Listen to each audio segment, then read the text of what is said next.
Authorities in France say they've arrested at least 2 suspects in connection to last weekend's brazen daylight heist at the Louvre. So I want to bring back former jewel thief Larry Lawton to talk more about this. First and foremost, you speculated all along this might be an inside job. Do you still suspect that?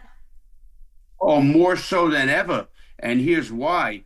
When I hear where they're from not an affluent area or a crime area with guys like that. I don't think they're museum goers to begin with. So I think somebody had to tip them off, whether it was a construction worker, whether it was a tour guide, whether it was a security guard, somebody in there just to tell them, how did they know the Apollo side wasn't even open? They win when it was open, which is no problem. And I had no issue with that. But then they go, how did they know the Apollo area was just closed? They had to know that for some reason. Yeah, they tried to leave the country, didn't happen. They didn't make it out fast enough. Where do you think the jewels are now? You know, I've been speculating on that. I'm hoping they were smart enough to either watch the news or follow what someone should know. Either they had a fence, which I don't think they did, and they have the jewels hidden and they're going to use them for a bargaining chip, which good. You know, who cares about them at this point? Let France get its jewels back. So there's too many things that makes them amateurs to think they had a fence lined up, everything like that. They might have, but I'll be surprised if they really did.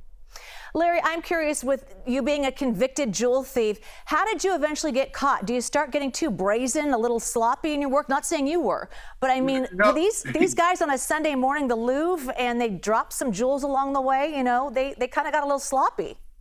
You know, Julie, you're right. No, you can ask me a question. I got caught by good police work. The best in the business is the FBI. Don't anybody kid you. Anybody says they're not, then they never dealt with the FBI. They got all the money and all the time in the world to get you. So that's number one. And they did it by good police work. There was no snitches on my case. There was no inside people.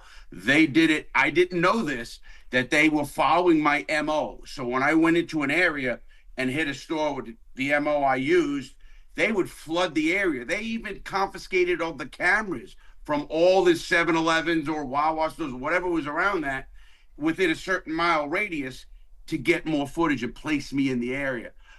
They're good. They're good. I think the people in London, in Paris are good too. I think they had them, but these guys should have been out of the country within 24 hours. Yeah, they should have been gone. Yeah. They should have been gone, and they could have been gone on a plane, and it wouldn't have meant. And they probably, I wouldn't go on a plane. There's so many ways to get out of France. It's not like you're on an island.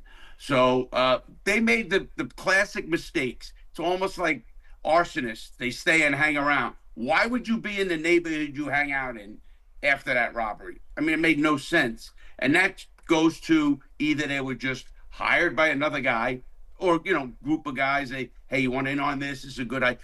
Who drops a crown? Who drops that? Yeah. I did 25, 30 stores. I never dropped a ring, no less a crown.